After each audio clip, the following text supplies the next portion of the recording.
Hello, ladies and gentlemen. I'm back bringing you another episode of Pr0totype. This is my solo game design oriented podcast, and in this episode, we're going to be talking about Cosmonarchy as usual. Hey, that's Cosmonarchy, not Cosmonarchy Brood War. Just so you know, please respect its identity, its chosen identity. No, I wanted to actually talk a little bit about Cosmonarchy and specifically why we're considering dropping the Brood War suffix. It's actually something that Veek7, who is a co-developer of I almost said CMBW, Cosmonarchy.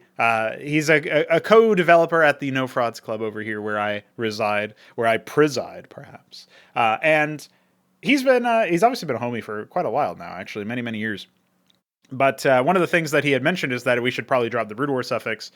I didn't necessarily buy his arguments for it, but I did consider the thought. And I have been working on it in my head and thinking, what would be a good shout here? What would be, what would be the side effects of calling it Cosmonarchy? So first I'll tell you some of the things that I had as misgivings for dropping it.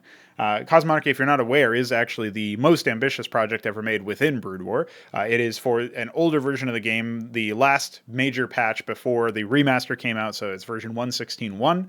And it is very easy to download, although it will become significantly easier to download once the new fraud launcher is up and running. But anyway, even if you weren't interested in checking it out, but you happen to be interested in this podcast for whatever reason, we will be talking a little bit about the ways that Cosmonarchy is different than Brood War in this particular section of the podcast. And one of the things that I wanted to mention about that is, hey, if you're not somebody who is familiar with the project and you see that it has Brood War as the suffix, then at the very least you would instantly know that it's related to Brood War, that it's probably a Brood War mod or a Brood War oriented project. And when you see it in action, you'd be like, oh shit, yeah, of course, that looks like Brood War to me, in terms of certain repeating graphics that, haven't been replaced.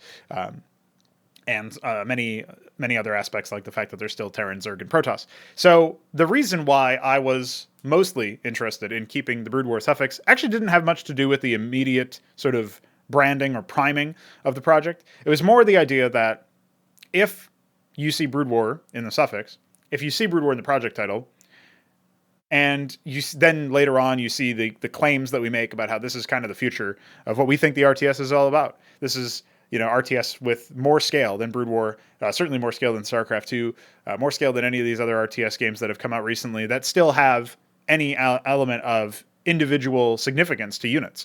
And by that I mean it's not like total annihilation where units are literally just like turning into triangles and dots and stuff when you zoom out.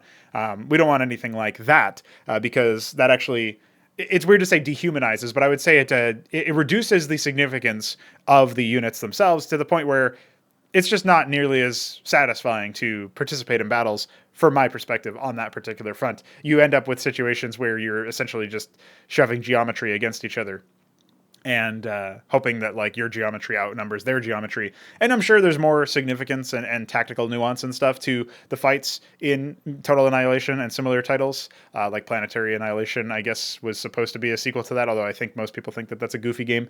Obviously, there's also Supreme Commander 1 and 2, and I think more recently, was it Sanctuary? There's some game that was coming out, or maybe already came out, that was supposed to be sort of like the next generation of that.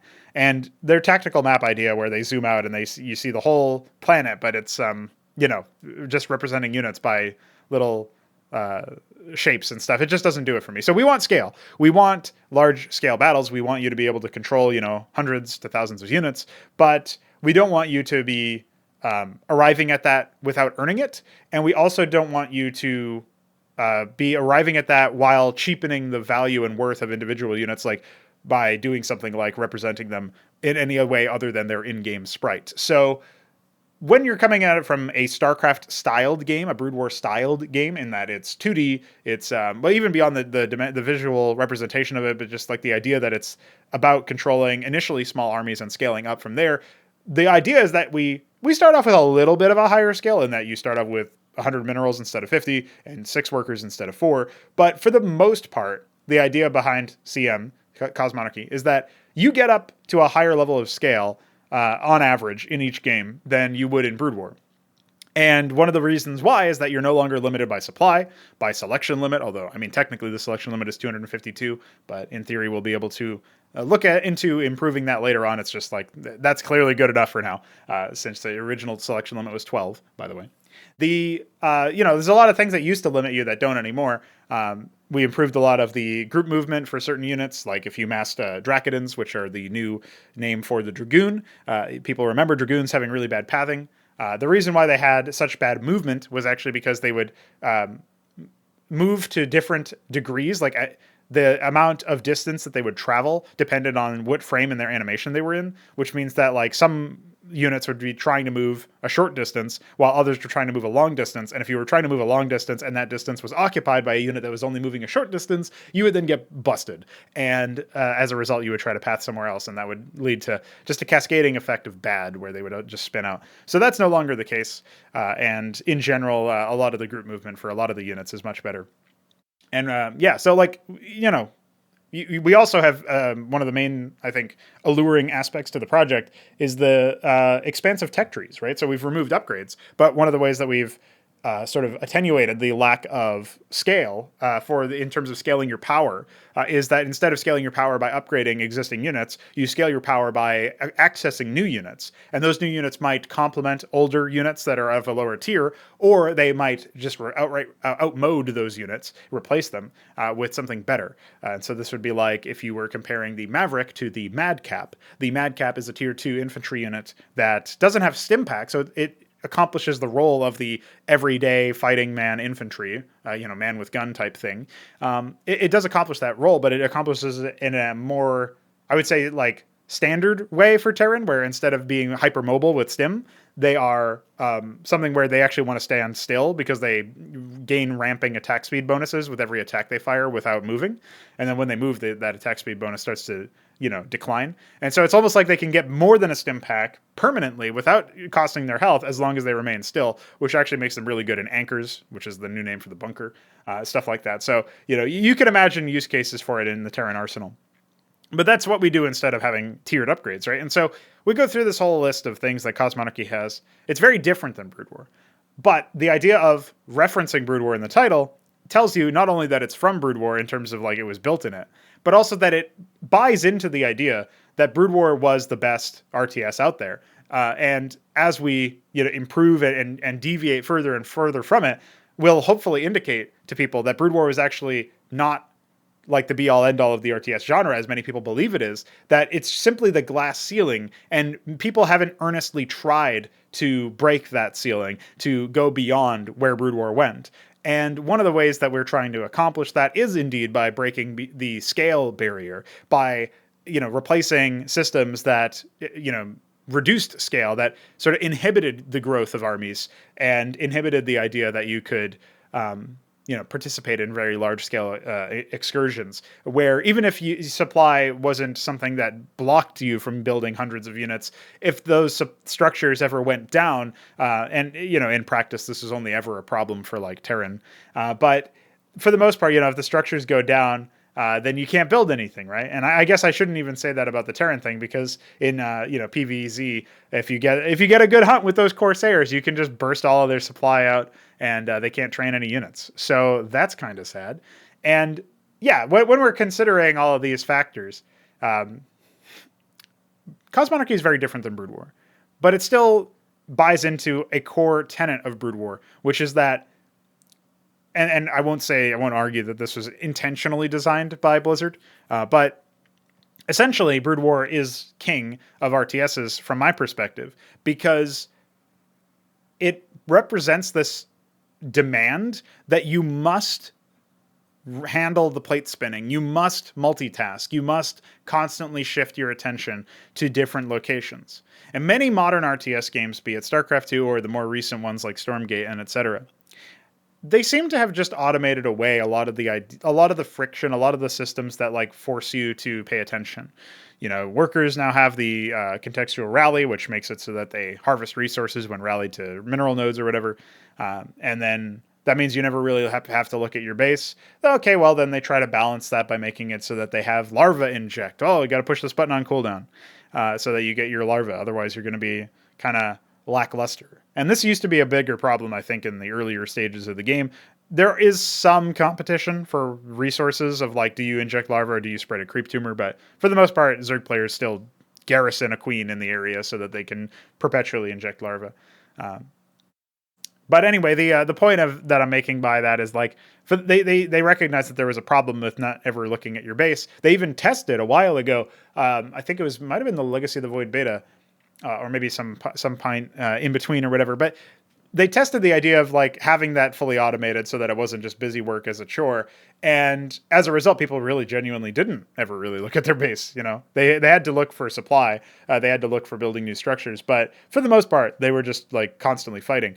And that represents like, I think, drawing the, like you bring the idea that StarCraft 2 represents to its natural conclusion when you do something like that, because you are basically saying, hey, I'm having, this moment where I'm having this system where it smooths out all of these things. It automates all of this stuff. You never have to look at your base again unless you're building something.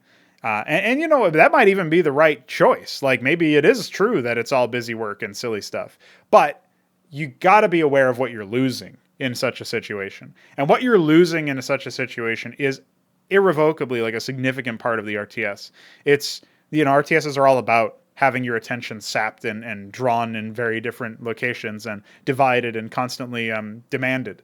And you need that if you're going to have an RTS game that it has enough breadth between the skill floor and the skill ceiling, basically making it such that I, as a new player or as an inexperienced player or just a not very skilled player, I can't walk in to, say, StarCraft 2 and hit Masters without that much effort.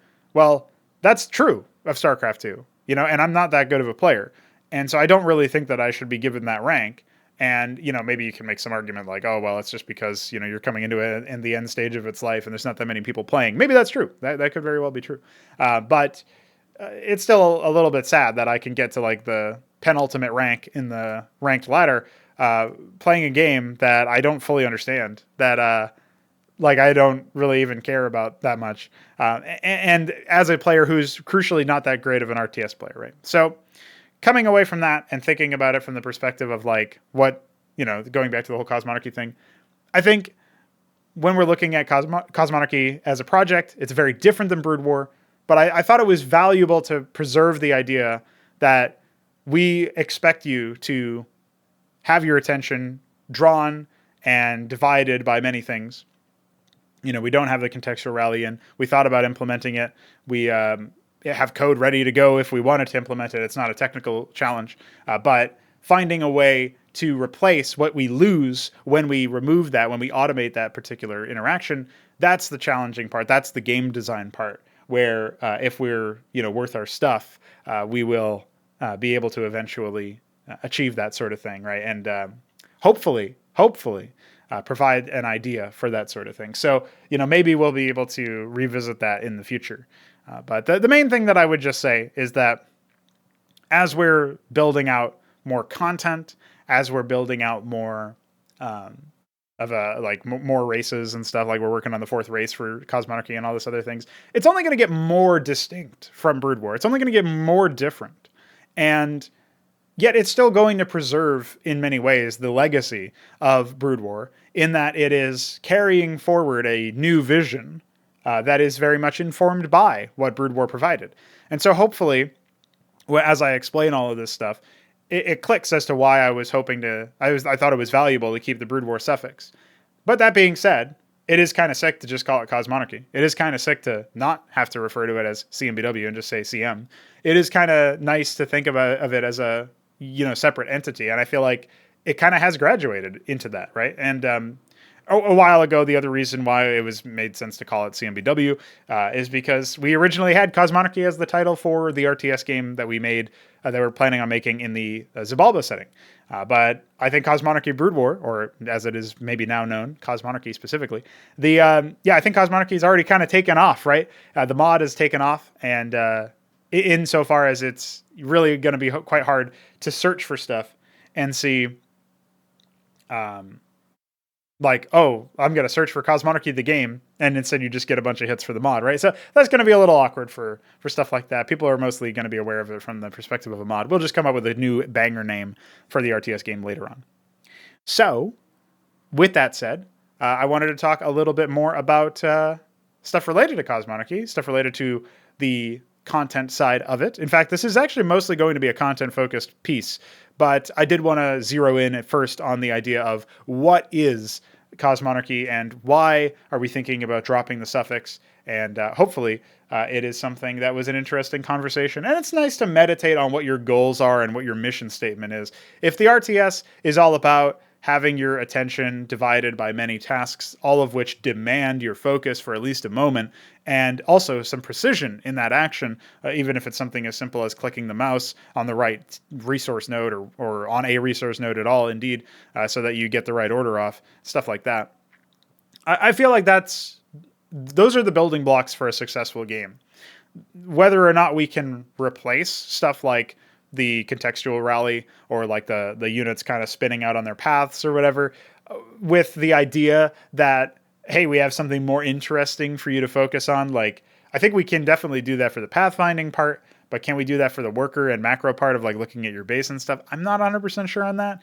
That would be something that I would have to think about. But whether we can do it or not, as far as like improving on those building blocks, remains to be seen. I think we stand a pretty good chance of doing so with enough time and sort of thinking about it. However, that all being said, it's still important to recognize what those building blocks actually are. So hopefully that was an interesting little philosophical journey down the initial stages of this episode. And now we can get to what the title is all about.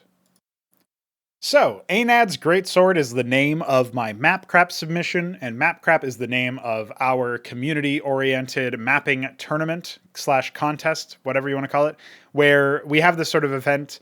In the past, we used to do it more on like the ad hoc, every week or every other week we would run it for like a day or a weekend or whatever. And, this one was a lot more like, here's a month-long event with a prize pool for the first time ever. And it has been organized by Veek, and many people have submitted prize pool money, dollary dues. We got 50 from Lucy. I think we got 20 or 25 or something from Jackie Langsky, and of course 25 from Veek himself. And I know I'm missing a couple other people. I think Biddy B might have submitted stuff. I think we have the list of people who have sent it in. No, I guess it was Lucy, Veek, 3Crow, and Juniper, who I think is Jackie Langsky, if I'm not mistaken. Or maybe Juniper is a different person entirely. Who knows? Either way, people have sent in money, and that's really cool, and I appreciate that. And I'm going to win all that fucking money, dude. And maybe not. I don't think you can technically win all of it. Yeah, there's only one submission per person that counts. And there's only, first place doesn't take it all. So anyway, it's cool. It's cool stuff. However, the reason why this is called the Reconstruction, and the reason why this screenshot is indeed of Anad's Greatsword, and yet it probably looks different to the screenshots that you've seen in past episodes of Pr0totype, is because while experiencing some hard drive troubles that resulted in like the entire OS not working very well, I hit save on this map, and SEMdraft flushes the file without creating a backup, and then if it can't write to the disk, it just has crippled your file completely, like it's over. So I actually even had saved a backup, but that backup was also crippled, obviously, because you can't save a file for whatever reason due to my disk issues. And by the way, the map is on a solid state, so it's like a completely different drive. It's the same drive that has like the Windows OS on it and stuff. I'm not sure what's up with that. Now, you probably are asking, for good reason, why didn't you back it up, Pr0totype? What's wrong with you? Well, I rarely ever back up maps, because when you add the audio files to it, it essentially becomes ridiculous to back it up and store it anywhere like Git, where I normally do for version control, because like the map file was, I think, like 50 megs, 51 megs after the audio files got added. And it's not very tenable to back that up through Git. It definitely doesn't work out very well. However, I do think I should have started to back it up like when the layout was done, or maybe at like core critical moments, I should have made a backup where like, okay, this is before I add all the audio. This is before I add the triggers or whatever. Or, whatever the case may be. I feel like stuff like that, it kind of goes without saying that could have been good. So, lesson learned. However, I don't think that, despite, I've only had, 2 days to, like, one night and 1 full day so far to work on it. And it's already, I would say, like, 70% done. So, like, I've remade the layout. Like, it's going to be fine. We're going to have the map in action. And I've even cracked the code on some of the Krieg stuff that I was dealing with. We've got custom triggers in Cosmonarchy, and it's one of those things that when I was trying to wrangle those, it wasn't really working out very well. After talking with Vik about some things some mistakes I was making, some user errors that I was making, I've realized, oh yeah, I should just not do those user errors, and then everything will be fine. So we're also testing out some very cool functionality that was added recently. In the last 2 weeks, basically since mapcrap began, which was almost a month ago now, we've had a significant chunk of work done on the custom triggers. We've added a whole host of different things for things like conditions and actions and stuff, which you can use to modify your game. And Pr0totype's been making a lot of UMS content with that. He's made can you stop one fraud, which is can you stop one unit, and then I think he's made a couple of other stuff more recently and try to do some balancing stuff, tower defense stuff like that. So it's cool. It's really cool, honestly, to see stuff like that. Now, as a result of all of this stuff, yes, I've been focusing kind of mixed on development. For those who don't know, the submission that I have for mapcrap, it's not just my map in some ways. It's also a bunch of functionality for the Krigs and that needed to be added in order to make it happen. There's a bunch of functionality that needed to be added for portraits and stuff. There's a bunch of stuff that I did for adding new stuff for the factions, where technically as part of my submission, I added the Oriel for the Hekatons and the Adherent for the Order of the Sacred Saber and the Nathralisk for the Order of the for the Zorthos Tendril. So I've added 3 custom units to the project for this particular purpose. I guess I also added the Qilin. So technically 4 as part of this whole idea of we're gonna be rolling with this, man. So I like it. I think it's cool. I'm happy with the progress that's been made. It is a little lame that I have to remake the layout. But honestly, the layout might have been the thing that I was least certain of. There's certain things about it that were kind of neat, but I was not 100% sure about the spacing of expansions and the pacing of the map, how it would go. I felt like maybe the player was a little too far from the action and it might end up not being very challenging. Well, now I've been able to remake it and there's more space to expand to in the north of the player's spawn, but that means that they are compressed a little bit further, a little bit closer to the enemy. And I think there's going to be some other adjustments that I make that will make the opponents a little bit more fearsome. I'm definitely going to be having the AI try to block your allies from arriving as well, which should be made a little bit easier by the fact that the AI are a little bit closer to the players. Because if the AI enemies that you start off fighting expand towards your opponents, your allies' bases and stuff, that'll obviously stop them from being able to take that base, right? So I think the third base for one of the AI is going to be inside the Protoss ally spawn. And if his spot isn't there, he's just not coming down. So you got to clear it out, which is pretty cool. So we'll see how it goes. A lot of that stuff, I'm not sure that I'll be able to test it exhaustively, especially due to the fact that I still have more layout work to do. But it's cool to get everything up and running and to see all that stuff done. So I'm happy with it. I think it'll be really epic to give all of that stuff a whirl. And beyond that, the fact that mapcrap has returned is just really cool in general, because this means that in the future we can have more content. Vik was actually thinking that the next mapcrap would be about it would basically be campaign oriented content or maybe onboarding stuff.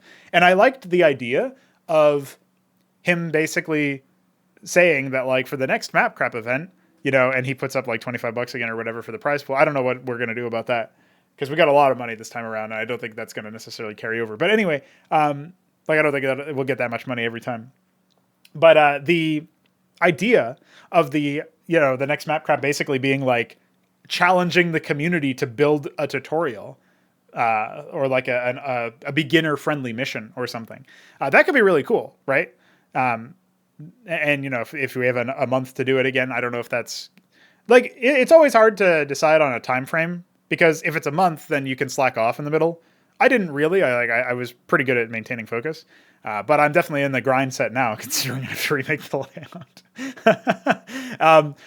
But I know that Pr0totype is doing a bunch of other experiments, and then only recently came back to making the layout for his map and stuff.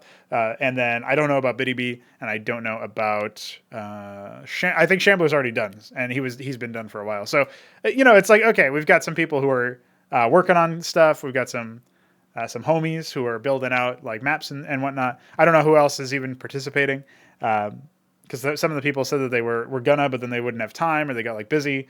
And it's like, so in that front, it's like, well, do we need to make it even longer than a month? I don't know. But, maybe not, right? The other thing that is that this reminds me of is way back in the day, I used to participate all the time in campaign contests for things like started.net or campaign creations. And I think there was only one instance where I actually finished something and submitted it. But at the end of the day, those were really fun to participate in too. And so those were usually like 2 months or 3 months or whatever. I don't know how long we would do on for campaign crap this time around if we were to do something like that. But it would be really cool, I think, to support something like that, to have an initiative like that where, like Pr0totype made trenches, and it's in many ways like he's taking existing maps and like refurbishing them and adjusting them and stuff, and then like using AI generated text to speech to make Japanese stuff or whatever. It's kind of like, it's very much a goofy project, but it's still a campaign. Like you could still participate in the campaign and like follow it through, and it even has full voice acting technically. So yeah, when you're considering it from that perspective, it's kind of neat. The fact is, like, if we had more stuff like that, even if it was just as goofy, I think that would be really cool. So I'm really down for this sort of thing. I'm really interested in seeing where this kind of initiative goes. I think mapcrap, even if this event only has like 4 or 5 submissions or whatever, or less, even if it only has 3 submissions, like myself, Pr0totype, and Shambler, who's already submitted his, like, I don't really think that's that big of a deal. It is a little weird because like we got all this money that was submitted in, and now it's basically just going to be like people win it by default. It's just a question of who wins the most and who wins the least, I guess, and then who wins the middleist. The main thing that I would just say is that it's really cool to see that people are down for this kind of thing, and I think it's going to be great. I think we're going to have more content, more stuff for people to experience, and it's going to be really sick. So. Just keep your eye out on this sort of thing, because I don't know when the next mapcrap event will be, but it's really, really cool to imagine, just the future. Like this is in many ways like kind of a prototype for like whatever mapcrap will turn into in our, in our first game, right? Stuff like that. So I'm down with it. I really like it. And I guess that brings me pretty swiftly along to the next point that I wanted to make, which is actually just that it's really fun to make content. I've been really enjoying the return to this. I have not made a map, like a scenario map, like a campaign-oriented map in a long time, in the sense that I've not finished one. Like I've built layouts, I've written scripts, I've done a little bit of voice acting here and there, but I haven't like built one and then released it. Like I've made some scenarios and then like released that, but they didn't have scripts, they didn't have voice acting. I've done all sorts of stuff like that, and it's just really cool to think about stuff like what could the future of content development be? Like it's so epic to think that like now we have more tools for triggers and for certain functionality, like changing portraits and adding more advisors. Like the spigot of content is about to be really, really cranked up, because the fact that I've like for this map crap, like I've just it takes away your inhibitions, because you can't necessarily finish it to the point where it's like going to be super polished. And yet for me, I'm like, okay, but I want to add a factional unit for this faction, and I want to add an advisor, and I want to add like more stuff. So I just do it. So I just do the thing, and like, yeah, I hope that it's to an acceptable level of quality, but I just do the thing. Like that's what I worry about. Like I'm going to do voice acting for the Hotshot at some point, which is one of the core units that is replaced in the Hikaton coalition. And that's just epic to me. Like I really like that. I really like the fact that I'm just doing stuff. And like maybe I'll end up replacing it and feeling like a little embarrassed or whatever, that like, oh my God, I can't believe that was what I shipped. But dude, it's for mapcrap, right? In some ways. And it's also just like better to have something than not. And I'm fully embracing the whole minimum viable product thing, where it's almost turned into like a meme at this point. Like I'm just so all in on the idea that like, just fucking do something, just make something happen. It's really, really exciting. So I'm pumped for it. And I really want to just keep on making content, right? Like it's really fun to make maps. And I hope that, with a UMS sort of, an introduction, like Liblung joined the server again recently, and he started fucking around with UMS stuff. And then, that made Pr0totype start to be interested in it. So he started making a bunch of UMS stuff, especially with all the Krigs and the custom trigger actions and stuff that we've got. Like he's pumped about that sort of thing. Like it's almost like he forgot about mapcrap for a while, because he's just like, no, I want to experiment with like tower defense shit or whatever. Like I want to experiment with like wacky ideas in UMS stuff. Like that's what I want to do. So like that's his angle. That's what he wants. But I don't know. It's wild to think about stuff like that, and I feel like it's really really cool to it's really cool to imagine like what these initiatives are going to turn into in the future between the UMS, between mapcrap and like the content, the RTS content, between like yeah, it's just any of it. Like any of it is really cool, and I am just so damn hyped about where we're gonna go with all this stuff that I cannot wait to see what happens next. Not only am I pumped for the content, but I'm also pumped for all the stuff that's surrounding the content. By that I mean making the maps, making the levels, making the campaigns, whatever. That's its own thing. That's really cool. But what about making levels that feature certain factions, which then encourages me to make factional advisors and units and flesh out the rosters and improve certain audio visuals and all this stuff, right? Like, what if I'm trying to build out like a unit or like a map where you're facing an enemy that like uses a particular composition, and in that composition happens to be like a unit that has like kind of a substandard graphic, and I've always wanted to like get rid of, replace it or whatever, and like improving it is kind of like a cool aspect of like that.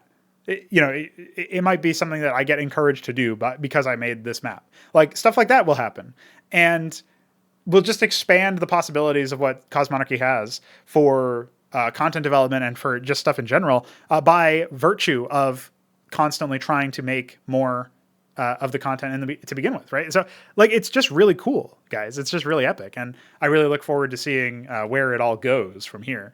I am pretty sure that by virtue of working on content for, like, I mean, okay, I'll give you a kind of a concrete example that's almost a little bit silly. By working on Anad's Greatsword, it's a serious, like it's a presented serious map. Like it's not like grimdark, but it's kind of lighthearted in the tone. But the characters are believable, and the idea of like here we have Anad Thyron, who is apparently like in charge of. He's like a powerful man who's like made a lot of powerful connections and has like this artificial intelligence, which I don't really spend too much time getting into like what it is, but I know what it is, and it's capable of like summoning reinforcements and allies and stuff from distant areas that have interesting relationships with Anad Thyron, but are apparently indebted to his service in one way or another.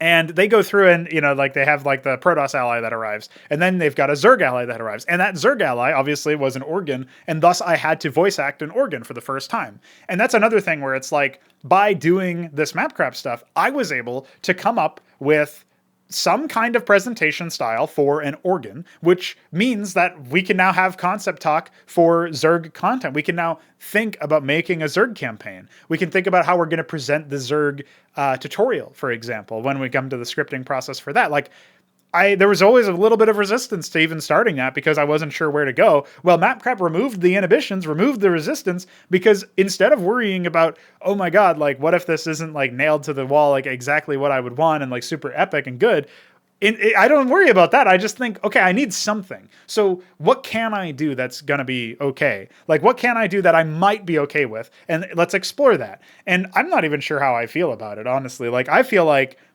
I could probably improve it in some ways. You guys will have more information when you actually play the map, but I think it could be improved. I'm not 100% sure how I intend to do that, how I might achieve that, but it's really, really cool to think that, like, just by virtue of the mapcrap stuff, I have sat here and come up with a solution to this, the problem, I guess, if you want to call it that, of not knowing how I'm going to present Zerg. And now we have a working prototype. Now we have something that we can look at and say, all right, well, that is a way to present the Zerg. And we can evaluate its strengths and weaknesses. We can think about ways to make it better, like ways to make it feel, more alien if it doesn't feel alien enough, more unknowable if it doesn't feel unknowable enough. I kind of feel like there's some aspects of it that are going to be really good, and there's going to be some aspects of it that could be improved. And it's better to get that done now and experiment with it in the context of like this mapcrap thing. And then, you know what? If it really bothers me that much that like I've come up with a better solution, but Anad's Greatsword still has the old solution, well, guess what, guys? It is possible. It is within my power to redo the voice acting and writing of those particular lines and get them implemented and release a patch to the map or something. Like, it's not impossible.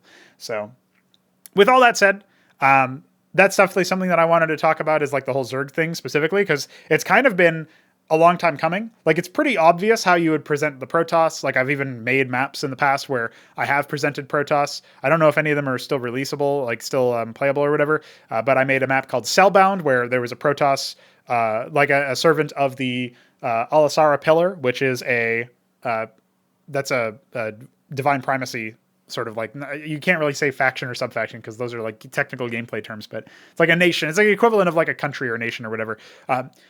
So it's like a subdivision of the divine primacy, right? And the this pillar sent out this guy, and he's a Justicar, like that's his rank. And then he's talking with a counselor, and the counselor is actually someone who communes with this like council of higher ups and provides direction to the Justicar, but the Justicar is like making suggestions. They're the ones actually like ordering and issuing orders and stuff. And he's been sent as part of a jury to reclaim a wanton criminal and stuff like that. So it's like, I've figured out ways that I'm going to present information about the Protoss. And I know sort of how the divine primacy works, and I'm sort of building an understanding of how the Order of the Sacred Templar works as well through this mapcrap, actually. But when it comes to like this, and Terran, I had solved a long time ago because Terran has the most content that's in any stage of development about it. But looking at the Zerg, they were always the most vague. They were always the ones that were like, I don't really know exactly how I'm going to present them in the new setting because we're removing the Overmind. We have no references to the original lore or the original story. And we're kind of like using them as almost like kind of blank slates and presenting them with completely different, you could say governments, completely different, social structures and stuff. And then for the Zerg, a completely different hierarchy, I guess, for the idea of where we're all at on that. Like, there's no Overmind, so what do we do instead? We have organs, we have agents, and these are all part of tendrils, and so the tendril is like the big boss. Like, maybe the Overmind could have been a tendril or something, but it wouldn't have been like that consciousness, right? Instead, it's almost like the organs commune with each other, and they negotiate with each other, and that's sort of how this stuff happens. So, that's the kind of idea that I wanted to explore, and I've kind of done that a little bit here. I've kind of provided that a little bit here, without hopefully tripping wires of like. I feel like it's really cringe when Zerg talk, when it's like individual Zerg aliens or like the Queen, like the Zagara fucking shit in StarCraft 2 is always cringing to me. She did like a little curtsy to Kerrigan and stuff like that. It's like embarrassing, dude. Like these, and then when Kerrigan's like, "Go, my minions, attack now," it's like, dude, that's fucking embarrassing. Don't do that. Like I've decided for a very utilitarian approach in its Greatsword. We'll see how that one plays out and how people react to it and how I react to it, like what I think about it, because I'm still not made up on my mind on that. But it is really cool to roll it through and get down, and actually think about like how I'm going to build this content out. So I think that might even be something that I think about like after the tutorials are done. What do I do, right? Like, do I go through and build out the Zerg? Like a Zerg campaign plan or something? Like, do I see about making something like that? I'm not sure. Something to think about, but absolutely something that I would say like I'm pretty interested in. And, it's just something that wouldn't have been happening, wouldn't have been possible if it weren't for mapcrap. And so I have mapcrap to thank for that. And I have Veek to thank for that as well. So thanks, Veek. So very quickly, I wanted to muse about the competitive events because people who found us in the latter half of 2023 are going to be very familiar with our competitive events. We were running pretty regular tournaments. Skatumesk and myself were casting it very regularly. Sometimes we would have Veek to cast or Nablime to cast, but for the most part, it was myself and Mesk. And yeah, we ran these tournaments, Ascension-style tournaments. They were actually called Ascension. In the future, I'm not actually sure what we're going to be calling I have some candidates in mind for like the main sequence of tournaments. But then we also had the Winter Invitational at the end, which was for underclassmen.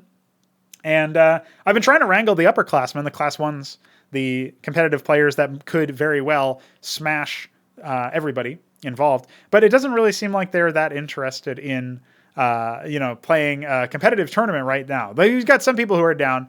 I think it's Hapsea would be down. I saw Hamster would be down.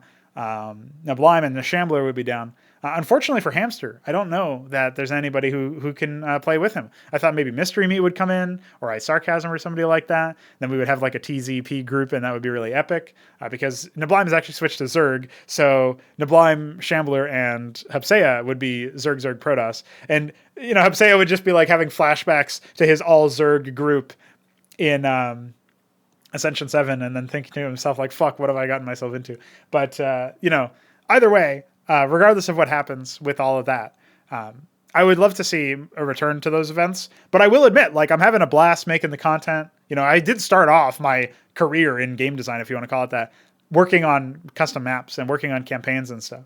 That was always my biggest passion, my biggest calling, was to tell cool stories, but also mostly to like create like really compelling gameplay experiences in a single player context and also in a co-op context. That's what Hydra was all about before it turned into this. So what I'm getting at anyway is I'm really, really pumped about the idea of making more stuff like that. And the competitive events cut into a lot of the time budget, right? But I did say that we would have some stuff in, February or March. I've been trying for February. It doesn't look like we'll be getting that much going on, but maybe I'll be surprised. Maybe we'll at least run a group of the homies. We'll see what people think. So yeah, with all that said, just keep an eye out for that sort of thing. At the very least, we will probably run like another underclassmen tournament if we can't get the interest of the upperclassmen. And, so we'll still have some stuff, but it might be, in terms of the level of play, it might look a little bit more like the earlier Ascensions as opposed to the playoff stage of the later Ascensions. So you might, if you're looking for super high level play, you might have to wait a little bit longer is all I'm saying. But pretty cool stuff nonetheless. And I will happily enjoy bringing the casts to you when it is ready for that. I will be getting back on the wagon as far as castovers go. I do have some casts that have been submitted for the month of January that I have not gotten to. But nonetheless, there's going to be some pretty cool stuff coming for those. So yeah, just stick around, stay tuned. And if you yourself want to participate in one of these tournaments, well, pop into the server and say hi.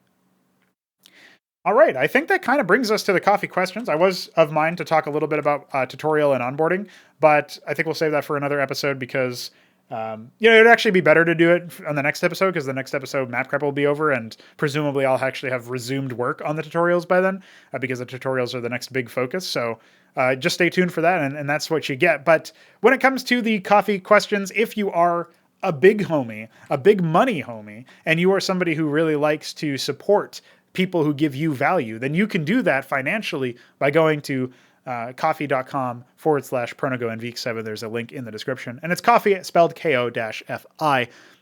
This is a pretty big deal for us. We have been able to, stave off work a little bit, pay some bills, improve our quality of life, and, generally focus on development. And in many ways, some of it has even been reinvested into development where we've, purchased, different equipment and stuff. And a lot of that wouldn't have been possible as fast without the support of the people on our coffee page. So if you've been brought value by Cosmonarchy, by these podcasts, by the content on this channel, any of that sort of thing, you want to submit some payments for essentially support for the future of the RTS genre, well, you know where to go.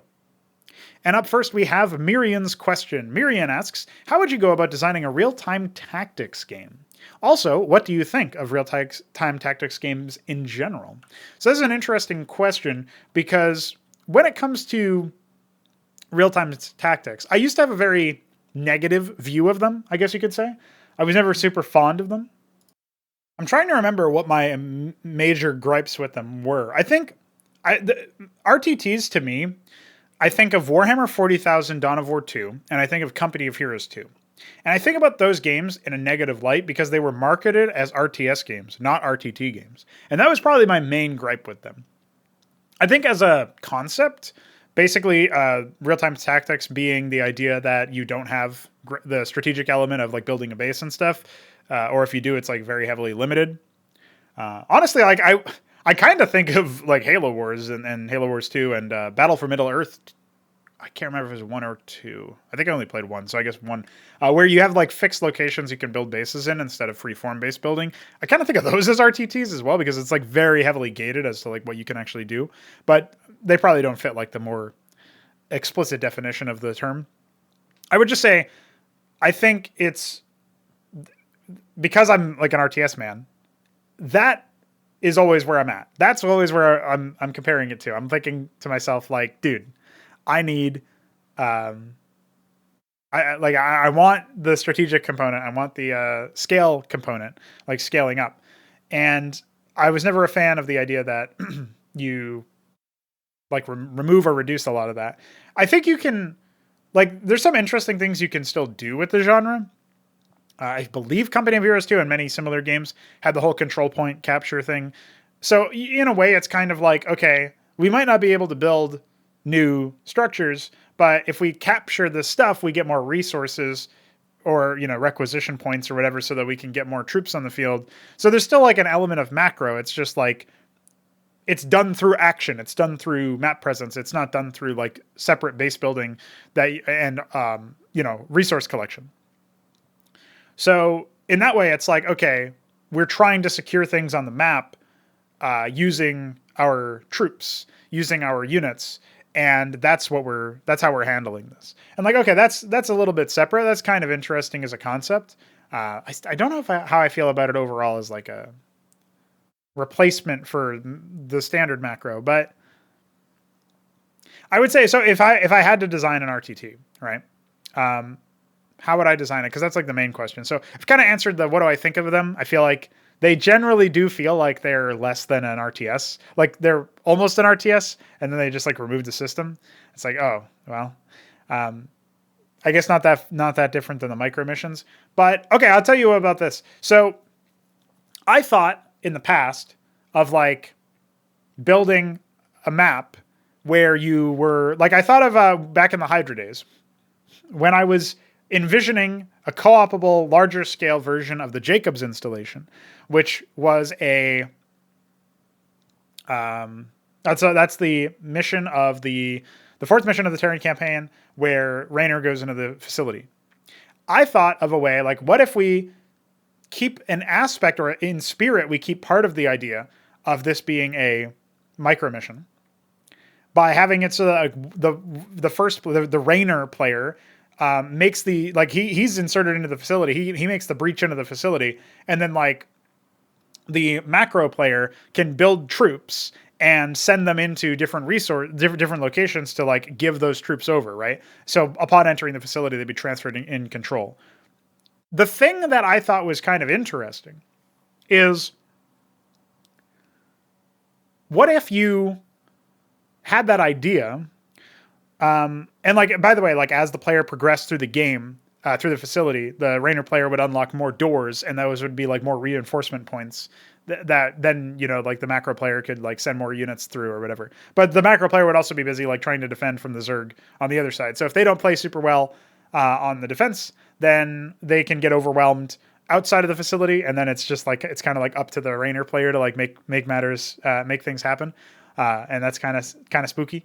So like there's some ideas in there, right? There's some interesting ideas. It's still like kind of in an RTS context because the macro player, the magistrate player, is actively serving as like an RTS player, right?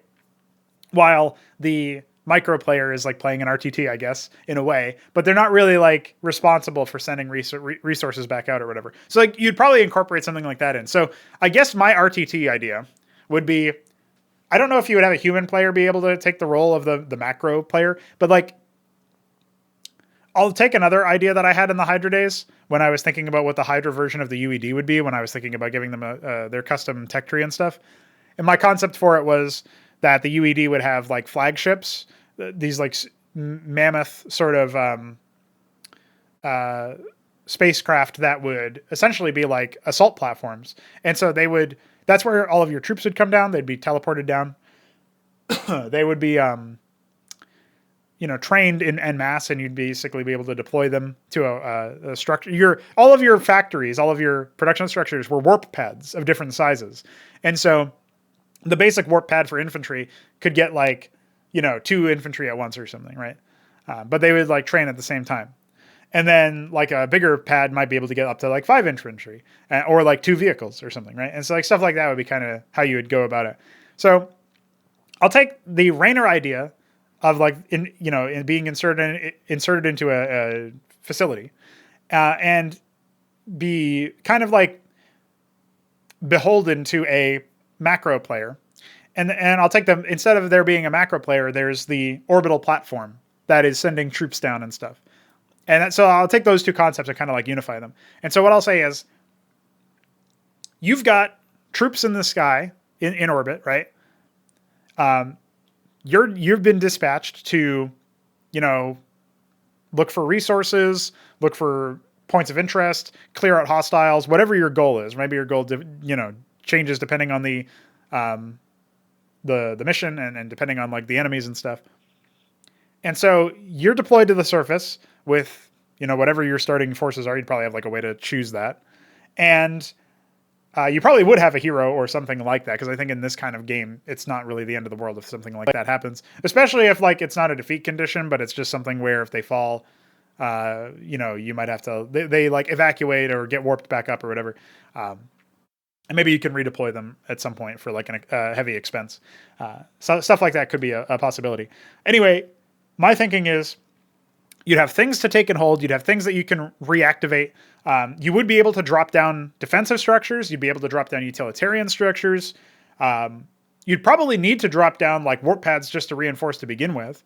So that would be something that would be kind of interesting, is like where, you choose where to deploy those things, or maybe those would be deployed at fixed locations, depending on the map construction. Like, I'm not sure exactly what that would look like. That would be a question to answer in the middle of the actual design as you're designing the levels and stuff. But that would be the idea, is that you have this like orbital thing, it drops stuff down, and you're this like elite insertion team or whatever, and you send resources back up so that you can drop more things down. I guess this is kind of similar to Warhammer 40k Dawn of War 2 in the campaign, except it would be a lot less, I think it would be a lot less like enforced or like overly designed, because there would be a freeform aspect. There would definitely be dynamic events happening on the map. There would be free-for-alls and stuff. There would be, like, if you imagine a world where it's like a Warhammer 40k game, and like, oh, there's Tyranids on this field. Like, okay, well, maybe they're fighting the orcs, and like you're the Space Marines, and you deploy stuff. Like, you can figure out like where the Tyranids and the orcs are, and try to like figure stuff out, and like deploy a force to fight them and stuff. And then like the Tyranids would be guarding their own things, their own resources, and they might, poke out and try to attack you if you've set up like a defensive post somewhere.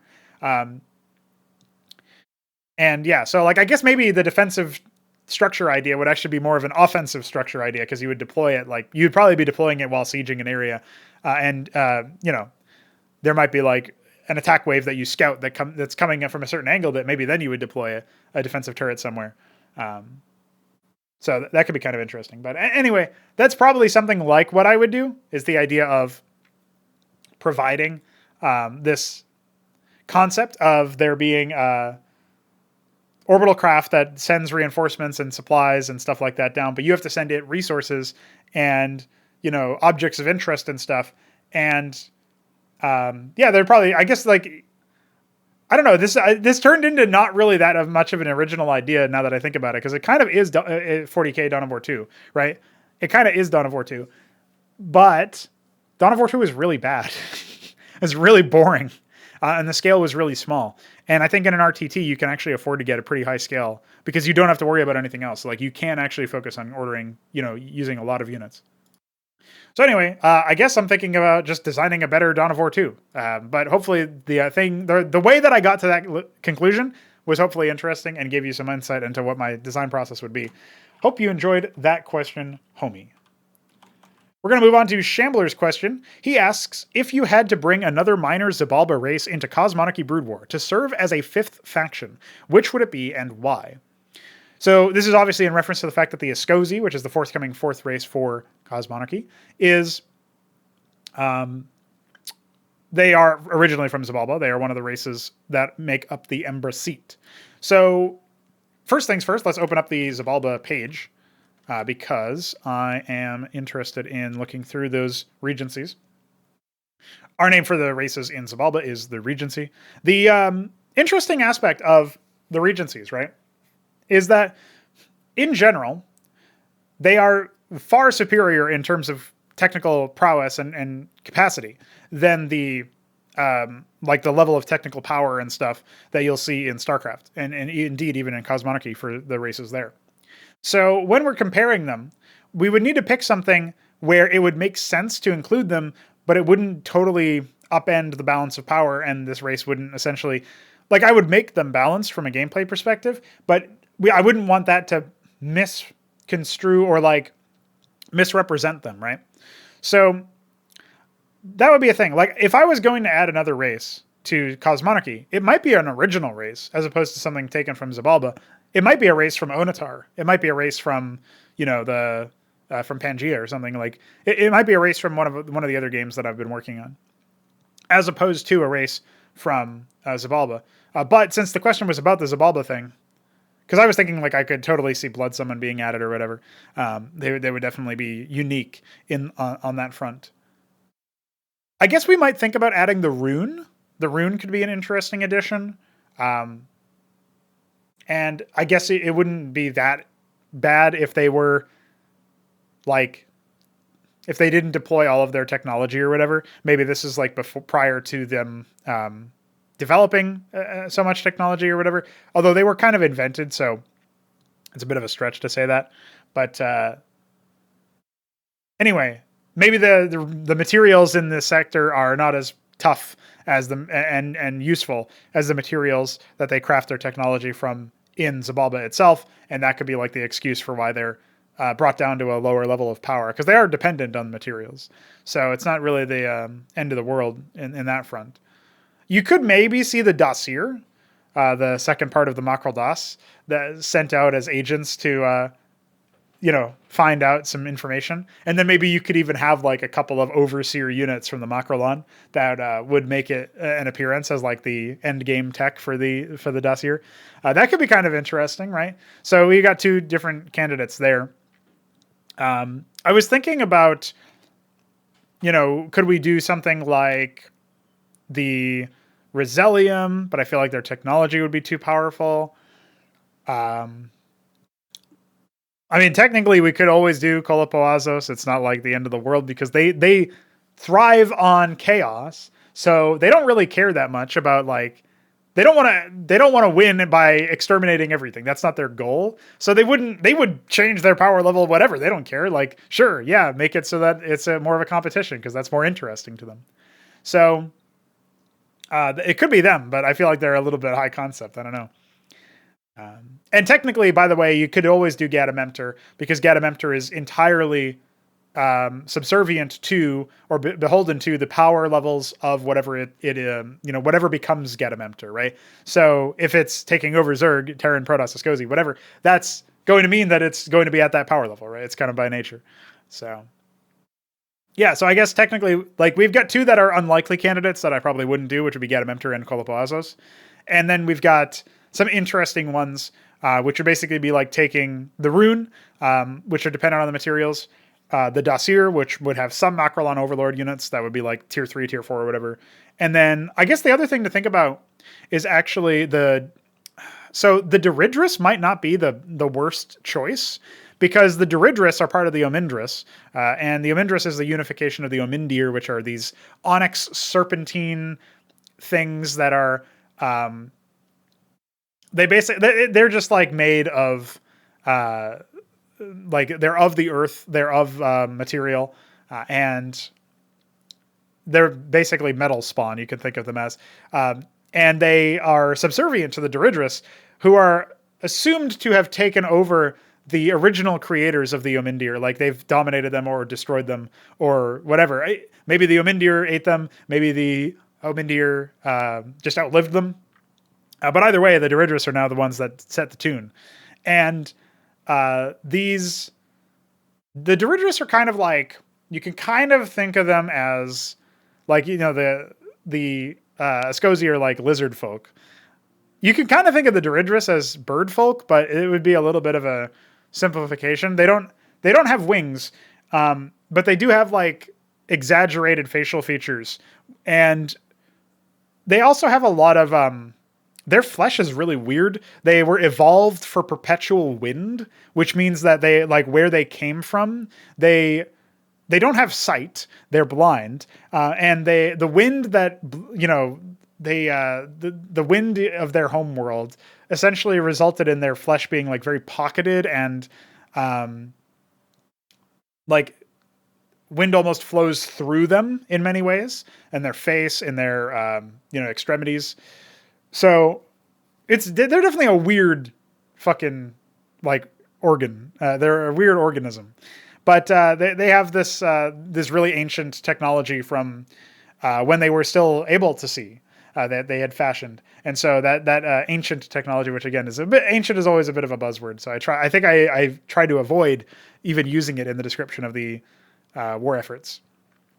But yeah, these vehicles that have not really been maintained super well because, of course, they're blind, so they can't exactly clean them off or whatever.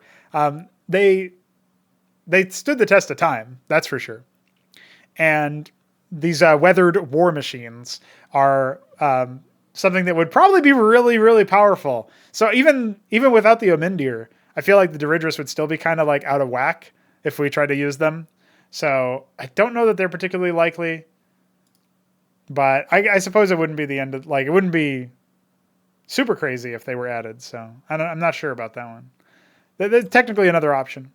And again, I would be remiss if I didn't go through the Ember Seed again and talk about some of their races that are related to the Ember Seed. So the obviously the Askosi are one that we're actually getting.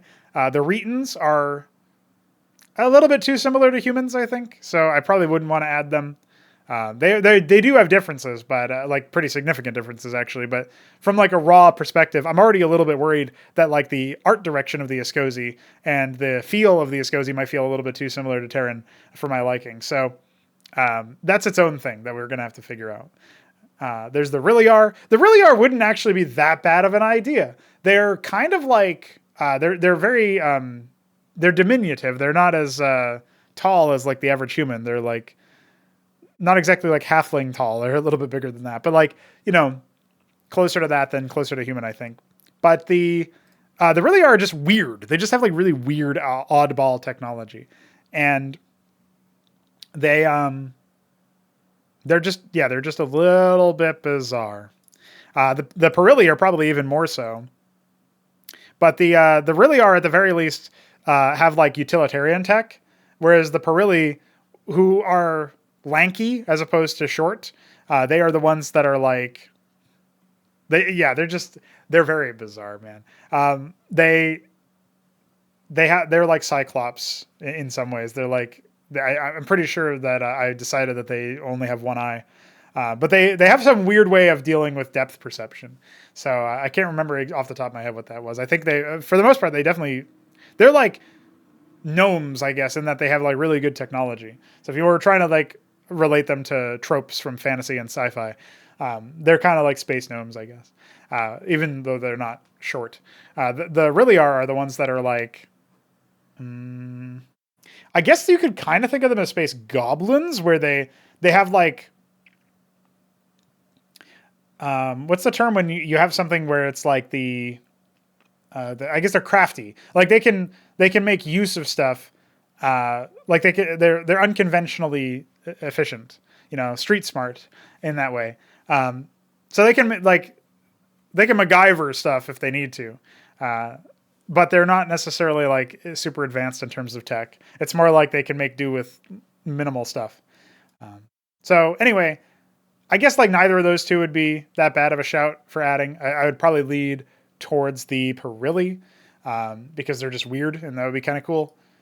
But yeah, all right, there you go. That's the answer to that question, and hopefully it was interesting for Shambleman. 3Crow asks, in what order did the Askosi encounter the Protoss, Terran, and Zerg? What are the Askosi's thoughts and stances towards each race? So I really like this question because it kind of gets to the heart of the idea of basically ingratiating your own original race into the world of, StarCraft, or indeed of Cosmonarchy, in fact. And I don't know, there's something satisfying about that. I know it's very much a fan fiction-y type thing, but I think it's cool to I mean, at this point, Terran, Protoss, and Zerg are completely different than what they were. Particularly the Protoss and Zerg are completely different than what they were in the original game anyway. So, whatever. I'm not saying that makes them my original ideas, but I am putting a lot of my own original ideas as riffs on what the classic stuff was. Like they're reinventing them in some ways, right? So that's kind of uniquely a fan fiction thing. You can't really do that, and I guess you could change their name and change some of their art style and stuff. But like, at what point have you just made a completely different race, right? And maybe that's something that we'll think about in the future. But as far as the Askosi encountering the StarCraft races and what their relationships are. So I've talked a little bit in the past about how the Askosi have moved, they've scattered away from their scuttled homeworld. And one particular group of Askosi, which is like, I don't know, they're very vast in terms of their numbers, obviously, but some of that scattering has reached the Crescilian sector and the neighboring sectors. And this includes mostly like the most powerful of the, I mean, it's hard to say the most powerful. I would say like the most common, the most exploratory faction, if you will, of the Askosi is the Inoa Scatterguard. And they are the ones that are like the fastest ones to find out stuff and like look around and look for people. They are the ones where, if you think about it from a standpoint of like who's going to be the one that makes contact first, who are the ones that are the most interested in making contact with other races and forging relationships and stuff. Yeah, it's the Inoa Scatterguard. The other couple of factions that I'm eventually going to be thinking about as the main melee tech tree builds up. Those are going to be ones that are, some of them are going to be a little bit more insular. Some of them might have a little bit more isolationist tendencies, or maybe they're even like violent towards those that are not Askosi. I wouldn't say supremacist per se, but like they might simply think that like, we can't trust other people. Like maybe they've been burned in the past, right? So, in some ways, like it's a little bit hard to say what their exact first contact was, but I can say for the Scatterguard, they are the ones that they're fine being the first point of contact. They're fine being the ones that say, "Hey, we exist. We're a thing.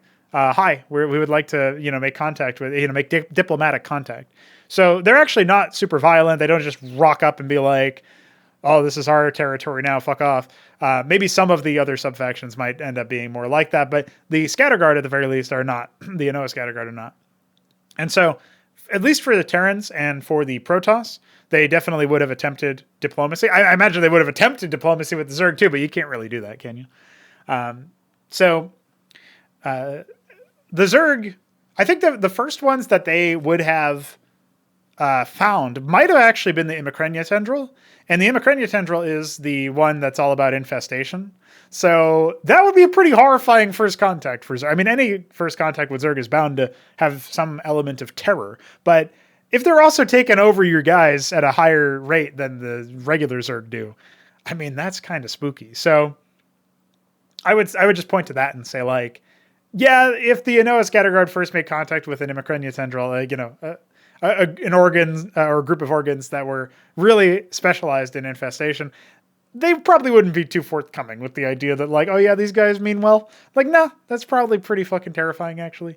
I'm trying to think about who they would have first made contact with otherwise. I think it probably would be the Divine Primacy and the Orion Imperium, purely because those are the ones that operate through much of the space. But there is a chance that they might have found Starbound first, operating on the outer rim of the Crescilian sector. They could have maybe stumbled upon just some isolated sort of upstart Terran nations, like single planetary nations or stuff like that, maybe single system nations. And they could have also been some, like maybe they found the Nidus Trinity, they would be at this point familiar with, I think, pretty much all of I don't know if we would ever have a first contact story in Cosmonarchy. That's kind of an interesting idea. Maybe that should be the Askosi campaign. I don't know. But it would be very interesting because the only problem I have with first contact stories is that there's an element of dramatic irony where if the Askosi characters are like, we don't understand who these Terrans are. What are these creatures? It's like, well, obviously the player is familiar with these races, so it's kind of stupid and hard to relate to like a character that's constantly like, I would hate for the game's dialogue to be preachy and be like, watch out for those rectangular mechanical devices. They can deploy and destroy crowds of our units. It's like, yeah, great. You're talking about the phalanx. We get it. Like, I'd hate for anything like that to happen. And there is like a tendency towards the fish out of water or characters that are like surprised or whatever, needing a little bit of exposition to catch them up. But if the player doesn't need that, if the player doesn't need to know that, then there's an element of like, why is it part of the game then? Because dialogue is always, taking some attention, especially if it's in the middle of the game, away from the game itself. And so you're playing by different rules than conventional storytelling and dialogue writing. So yeah, there would be some aspect of like, is that appropriate for first contact stories? But I wouldn't be opposed to the idea of like a particular Askosi group, like walking into a world where, there's Terran and Zerg fighting, and then they've got to deal with the fact that they're dealing with two separate factions, right? I do think as we add more races, as we enter into worlds where we're talking about RTS games that have more than just 3 races, you very quickly get into territory where it's totally acceptable to not feature, every race in the campaign. Like, not every campaign needs to have every race. Like, even right now, there could be a world where I make a Terran campaign where you only fight Terrans and Zerg, right? That's basically Day of Blood. Protoss don't figure into it. And I think that's fine with a world with 3 races. Like, you don't need to feature all of the races. It's not always appropriate. In fact, it's actually kind of difficult to imagine a world where all of the races are involved. And then you take a step further and add the Askosi to the mix. Like, okay, well, yeah, if we have 4 races, having 3 races, it might be a lot. Like that might already be a lot. So anyway, that could still be interesting for a first contact type thing. But to answer the second part of the question, which is what are their thoughts and stances towards each race, I think they probably think of the humans as the Terrans as like, they're probably kind of amused by them in some ways. They do respect their machinery. They find their forms a little bit brittle, but they obviously respect the machinery. They respect the power armor and stuff. Like the technological feats are impressive. They look at the Terrans like, okay, we've got better technology than the Terrans, but you got to admire the grit. You got to admire their willingness to just like send, thousands and thousands of, mavericks at the opponent and, throw numbers at the problem to fix it. When each one of them is like a living thinking entity. It's not like Zerg, right? I think they would be quite horrified by the Zerg. They wouldn't have the propensity that like there wouldn't be a Nidus Trinity version of a Askosi version of the Nidus Trinity. That wouldn't be a thing. They'd be very much quite horrified by them. I guess they would fear them, which is a kind of respect in that they would fear what they are capable of. But they would definitely not think of them as like ideal or anything, right? So I guess they'd be in agreement with the Protoss on that. I'm not sure about the stances though. Like, would they always try to pick a fight? I think that's a difference. The Protoss would probably always try to pick a fight with Zerg. Like, very rarely would you see a Protoss say, let's delay fighting the Zerg, whereas the Askosi are like, let's not fight them ever if we don't have to, because we fucking fear those things. And so like, with Terrans, there's like an element of like, not really friendly competition, but jovial competition. It's like, they don't want to send their people to die, but they respect the way that Terrans operate on the battlefield. I would say like there's an element of fight or flight with the Askosi in general, and they do kind of lean towards flight, particularly when it comes to the Protoss glassing stuff and like their really endgame technology.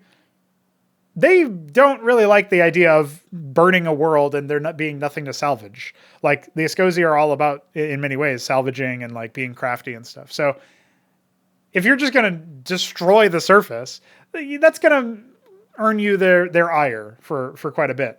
But also, they're not necessarily one to sacrifice life and limb for potential gain. So if you start glassing, they're going to start running more likely, as opposed to, trying to stop you per se. But anyway, the idea behind the stances of the Askosi, like, they can comprehend what the Protoss goal of commencement is, but they kind of think of them as like overbearing, and there's like an element of bigotry of low expectations to the Protoss. Like, that's kind of what the Askosi think. So they're not enthused by the Protoss. However, they definitely fear the endgame tech. They are not fans of that. And I guess you could think of the Protoss as rivals for the Askosi. The Askosi consider the Protoss rivals, but ones that must be handled with care because there is the potential for utter destruction, right? Whereas the Terrans are like rivals, but the Askosi have the advantage in their mind. The Protoss have the advantage in the Askosi versus Protoss matchup. And then the Zerg are just like, fuck the Zerg, dude. I hate the Zerg. All my homies hate the Zerg. That's basically the Askosi. So hopefully that summary of their stances was appropriate for the question. I do think that the encounters are going to be interesting to think about. In what order did they encounter? I would imagine it was... what would be really fearsome is if the first thing that they found in the Chrysilian sector was Zerg. I want to say it was probably that they stumbled upon... They would have seen signatures of Terran and Protoss. The first actual confirmed contact that was like, face to face or whatever would have probably been Zerg, and they would have been utterly terrified. And then they probably would have talked to Terrans and try to establish like some kind of communications and diplomacy. And the same would have been true for Protoss. So I think it would have been Zerg, then Terran, then Protoss, in that order. And hopefully that answered the question. That brings us to the show outro, boys. We are going to be wrapping this bad boy up. I am appreciative of everybody who hangs out and participates in these sorts of things, asks questions. Obviously, that means that you're sending us money. That's a perk you get when you send us money, is you can ask these questions.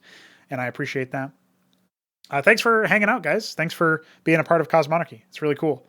It's a very cool project. I'm very happy with the idea that we're just going to slam out content piece after content piece, levels, campaigns, UMS maps, whatever. So as a community, we're definitely going to be increasing the amount of attention that this project is getting. It'll be a lot easier to do once we get the Fraud Launcher 2.0 up and running, and Veek has been working on that. So keep your eyes peeled, man. There's going to be more to say. GG.